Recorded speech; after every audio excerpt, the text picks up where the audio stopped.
Bonjour, bonsoir. Bienvenue sur ma chaîne, moi c'est Monsieur Pétrolier.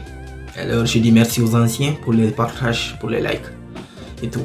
Et si tu es nouveau sur la chaîne, ici je partage du contenu sur les livres, le plus souvent les livres de développement personnel, des citations inspirantes. Alors je t'invite à t'abonner, activer la cloche de notification pour recevoir mes vidéos qui sortiront prochainement, parce que je peux pas donner une fréquence exacte, parce que des fois le montage ça me prend du temps et les cours aussi. Du coup, si tu as des livres que tu aimerais lire et que tu n'as pas le temps, moi je te fais le point et puis je te le fais en séquence. Sur ce, nous allons suivre la conversation entre Napoléon et le diable. Cette conversation, je ne pouvais pas la résumer, il fallait qu'on la suive en intégralité, parce que tout ce qui se dit à l'intérieur est important. Alors bon visionnage à vous. J'ai percé le code secret qui me permet de saisir vos pensées. Je suis venu vous poser quelques questions très claires. Je vous prierai de me donner uniquement des réponses directes et franches. Êtes-vous prêt pour cet entretien, monsieur le diable? Je suis prêt, mais adressez-vous à moi avec plus de respect. Durant cet entretien, je vous prierai de m'appeler votre majesté. Et de quel droit exigez-vous un respect si royal? Vous devriez savoir que 90% de votre population est sous mon contrôle. Ne pensez-vous donc pas que cela me donne le droit d'être traité comme un sujet de sang royal? Avez-vous des preuves de ce que vous avancez? Oui, d'innombrables. En quoi consiste-t-elle? Elles sont de toutes sortes. Mais si vous voulez obtenir des réponses, adressez-vous à moi en tant que votre majesté. Vous en comprendrez certaines et d'autres non. Afin que vous saisissiez mon point de vue, je vais me décrire et corriger les notions erronées que les gens ont de moi et de mon lieu de résidence. Très bonne idée, votre majesté. Commencez par me dire où vous vivez. Ensuite, décrivez-moi votre apparence physique. Mon apparence physique? Et pourquoi donc? Mon cher monsieur Thérien, je n'ai pas de corps physique. Je serais bien handicapé par un tel accoutrement, semblable à celui dans lequel vous autres, créatures terrestres, évoluez. Je suis l'énergie négative et je vis dans l'esprit des gens qui me craignent. J'occupe également la moitié de chaque atome de chaque matière et de chaque unité d'énergie, mentale ou physique. Peut-être comprendrez-vous mieux ma nature si je vous dis que je suis la pose négative de l'atome. Oh non, oh, je veux que vous vous préparez à le déclarer. Vous posez les fondations pour dire que vous, si vous n'étiez pas là, il n'y aurait ni monde, ni étoile, ni électron, ni atome, ni être humain. Rien, est-ce juste? Exact, absolument exact. Dans ce cas, si vous n'occupez que la moitié de toute énergie et matière, qui occupe l'autre moitié? Elle est occupée par mon opposition. Opposition? Que voulez-vous dire? Mon opposition est ce que vous autres créatures appelez Dieu. Vous partagez donc l'univers avec Dieu?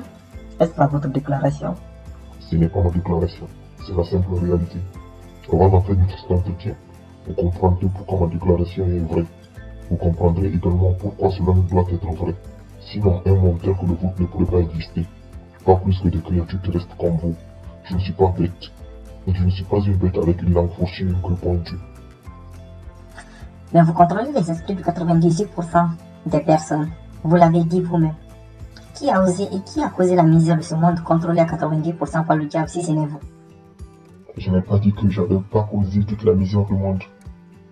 D'un autre côté, je m'en vante. C'est mon boulot de représenter le côté négatif de toute chose. Les pensées des créatures terrestres comme vous ne font pas exception à la règle. Par quel autre moyen pourrais-je contrôler les gens? Mon opposition contrôle les pensées positives. Je contrôle les pensées négatives. Comment obtenez-vous le contrôle sur les esprits des gens? Oh, c'est simple. Il me suffit de m'introduire et d'occuper l'espace et d'utiliser le cerveau humain. Je sème des graines de pensée négatives dans les esprits, et ainsi je peux occuper et contrôler la place. Vous devez avoir beaucoup de tours et d'outils grâce auxquels vous obtenez et gardez le contrôle sur l'esprit humain. Il est vrai que vous m'en assurez. J'emploie en effet les astuces et autres artifices. Mes outils sont aussi très intelligents. Continuez à décrire vos ruses, votre majesté. Un de mes outils les plus ingénieux pour contrôler les esprits, c'est la peur. Je plante des graines de la peur dans les esprits, et quand ces graines germent et croissent, je prends possession de l'espace qu'elles occupent. Les 6 peurs les plus efficaces sont la peur de la pauvreté, de la critique, de la maladie, de la peur de l'amour, de la vieillesse et de la peur de la mort. Laquelle de ces 6 peurs vous sert-elle le plus souvent, votre majesté? La première et la dernière, la pauvreté et la mort. À un moment ou à un autre, je resserre mon emprise sur tout et chacun grâce à l'une de ces peurs. Je sème si habilement ces craintes dans les esprits que les gens finissent par croire qu'ils en sont eux-mêmes les créateurs. J'arrive à me faire leur faire sans croire que je me tiens juste à la porte d'entrée de la prochaine vie, attendant de me réclamer après la mort pour une punition éternelle. Je ne peux punir personne. Bien sûr, sauf par le biais de toute forme de peur dans l'esprit de chacun. Mais la peur d'une chose qui n'existe pas est aussi utile pour moi que la crainte de toute autre chose bien réelle. Toute forme de peur accroît moins mon territoire dans l'esprit humain. Votre Majesté, pourriez-vous expliquer comment à l'origine vous avez pris le contrôle sur les esprits? L'histoire est trop longue pour être contée en quelques mots. Elle a commencé il y a des millions d'années, quand le premier homme commença à penser. Jusque-là, je contrôlais l'humanité entière.